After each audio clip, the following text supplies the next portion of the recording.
Hi, I'm Duncan and this is my channel, Ride It Out. Now on this channel I tend to focus on budget biking, second-hand bikes, reviews and even the wonderful, weird and quirky things. So if that's something that you do like, then please consider smashing the subscribe button. Now whilst most people go out and they buy the bike and they get the insurance, one of the things they never really account for is the fact that the gear can be expensive. They look at a helmet and they go, yep, I'll get that. But I am seeing a lot of young riders out there with no gloves, no gear, no nothing, and even in the middle of the winter. Which I'm slightly impressed that you can actually do your fingers on the levers, but in general, no. So I thought I'd put this video together to show some of the gear that I have that were actually good bargain buys. I'm also going to cover over 3 different types of gear, and the reason for that is because each one has a specific different level of protection and also where you're best to ride with them. So in this video I'm actually going to cover body gear, so body armour and trousers, and the reason for that is because gloves is something entirely separate, so are boots. So yeah, and I have done a video on helmets on how to buy a cheap one online and whether they're any good and what the maximum, minimum budget, all of that stuff is. So I'll just leave a little picture here and you can find that on my channel. So the first one I'm going to cover is the most basic form of protection that you can get, and by that I don't mean no protection, I mean the lowest level kind of protection that you can get. First thing we're going to cover is denim jeans, the motorcycle padded jeans, ones that you basically slip over your normal trousers that you just ride off to work with or wherever you want to go. Now there are a few things about these that you must know. For about £35 you can get a half decent set. Some of them come with Kevlar lined jeans, these ones unfortunately don't. However, the material is abrasive resistant, so it's hard during, but would you want to slide in it? No, you really wouldn't want to slide in it. Now, the good thing about these, they come with knee pads. Now with these knee pads, they're removable, and in the event of a crash it will help you, so it is a lower level of protection. However, on the hip protection it's wafer thin and it really isn't anything to write home about. However, again, it's better than nothing.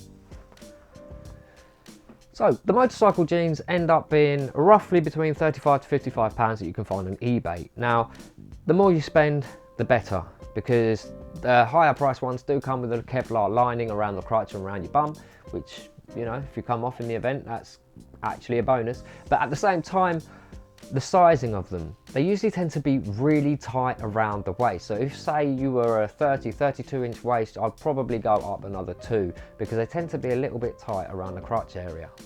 So when it comes to protecting the top half on the lower, most basic form of protection, I have a chest plate. That's it, one of these. And I have to give it its due, it's got really good back protection. In fact, it's got more protection on it than most biking gear does. So this is actually super cheap. You can get this for about £25. Now, one of the issues with it is you can't wash it, really. You could stick it in the washing machine, but you might damage it.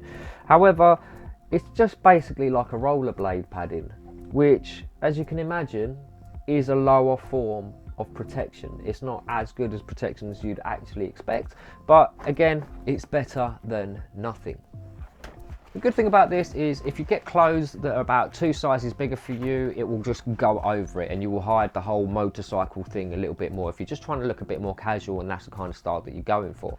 So the downside to the chest plate is the fact that whatever you put over isn't abrasion proof. So if you do come off, it will rip all of that and you don't have skin protection.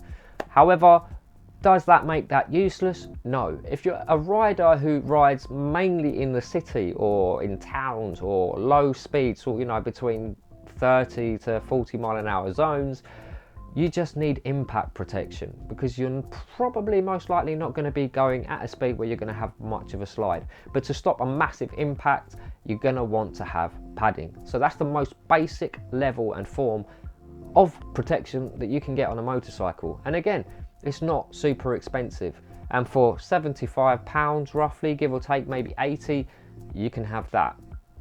And obviously the good thing about that is you can keep a casual look, you can keep a jacket on, you can basically wear it and not really scream out that you're on a motorcycle.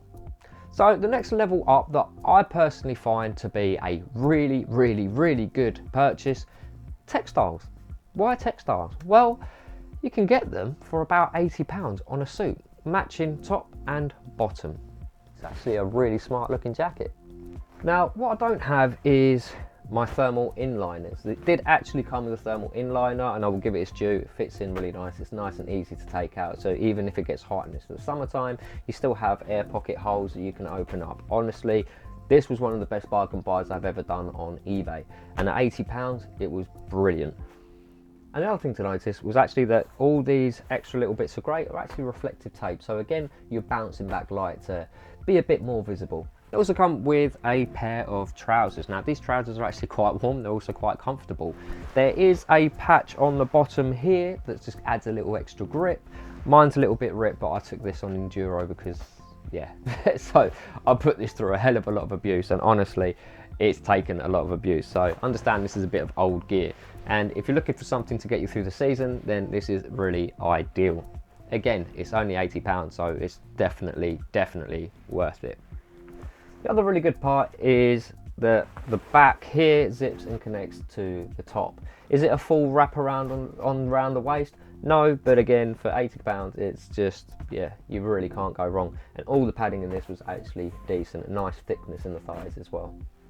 So textiles have a much better benefit, especially when it comes to protection, because the abrasion is a lot harder to go through with the jacket, and the padding in those jackets and these suits are actually really nice and thick, so they're definitely worth the money. And I would honestly say that you can put them through the washing machine and keep them nice and pristine. You can also spray the waterproofing silicone sprays that you do, and every maybe month or two. That is also a massive bonus. Will you be 100% dry? No.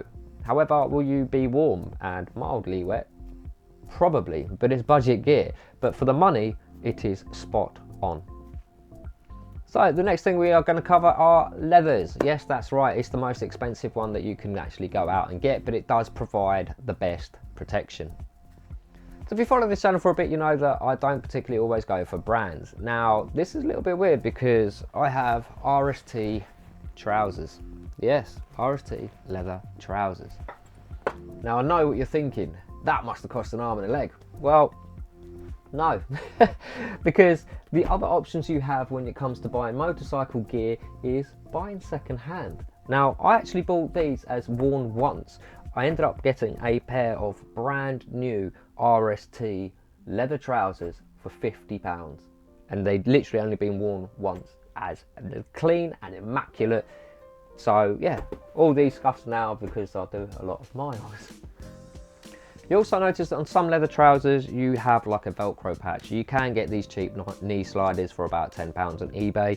Again, they're just nice and it stops the whole wetness getting there, but if you do want to go out and have a bit of a hooliganism, then options there. So the next one up is my leather jacket. Well, I actually really love this jacket. It's really good. This one is actually called a Warrior Soul. It's a brand called Warrior Soul. It's not very well known, but this jacket cost me £80–90. It also has the aero hump, loads of reflective gear, and in general fits really quite well, nice and snug. So when it comes to this leather jacket, and especially this one by Warrior Soul, I will give it its kudos because it does come with a thermal inliner. It's not really brilliant, and I did have to get extra straps put on because they were a little bit short and they just kept on doing it. Got really irritating. However, really small fee. Like, you go to a tailor, they'll do it for £5, as simple as that. Other things that I've really liked about this jacket is the fact that they take into consideration that maybe you aren't wearing matching trousers. So when I first got these, you'll notice here that on the zip there's another extended part, and that is because they even take into account that you might be wanting to put these to another set of existing leathers that you do have, so you can actually get the full waist two-piece. The other thing that I really like that isn't out there so much in the market is that you do have an aero hump, and it's not a crazy out here MotoGP style aero hump, but it does look really nice and smart. And in general, the quality, the leather, the material, I cannot fault this at all for £85 roughly that I bought it for. Really worth that money. So when it comes to leathers tend to have less wind resistance, less drag, but they're not really as warm. However, compared to the textiles, if you were to come off with the textiles, it could snag and it could throw you into a bit of a roll, so you're more likely to roll with textiles. However, if you're going into faster motorcycles and faster speeds, you want leathers because they'll slow you down and you can slide. So that's mainly the best aspect of leathers. Also, you're not gonna naff up your skin. It's the highest form of protection that you're gonna get, and obviously for the budget, really worth it. So as you can imagine, you don't have to spend all that money on Dainese. You don't have to spend it all on Alpine Stars or anything at all. Quite often you just need to know what you're looking for when you're trying to find a bargain. Now the good thing about the Warrior Soul leathers is they also do the trousers as well, and they all zip up completely together, which is probably what I'm gonna do because I put a bit of weight on over Christmas dinners. So as a little bonus, maybe you're a young rider or maybe you just don't own a car. Sometimes you just want to be a bit more waterproof. Well, the answer to that is waterproof overalls. That's right, anoraks. Now I bought these RST anorak trousers for £3.99 in a local Oxfam. Basically, again, used once. However, when I searched these up online brand new, these were over £50, and there is absolutely no difference to these other than the fact it's being stamped with RST. There is no difference to an anorak at all. So my advice would be that if you do want to get some waterproof overalls, it's a lot cheaper just to go 2 sizes up on an anorak. And another bonus tip in there for you is just buy neutral colours, because as you have seen, my red textiles, they don't go with my blue Zontes, they don't go with my green Kawasaki. It limits it, and it means that if you're going to be a bit of a tart, because let's be honest, we all like to look like absolute Power Rangers on our motorcycles, if you buy a neutral colour, so with the greys or whites, just that kind of style, it will save you money in the long run. So when you change bike, when you upgrade, when you everything, you can keep your gear and it matches all the way through. So that is a really important tip that I would highly recommend. So as you can see, this is my gear, and it is on the budget bargains, which again is brilliant because any protection is better than no protection, and it doesn't need to cost the earth. You can honestly sort yourself out for roughly between £80 to £160. I'd strongly advise maybe not going for the chest plate and the jeans unless you're in a built up area or towns where you're more likely to have an impact than you are to slide.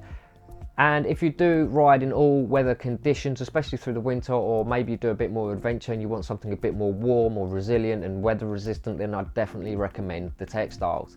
However, if you do like to go for a weekend blast and you like your little bit of hooliganism, leathers all day. But it sucks in the wet.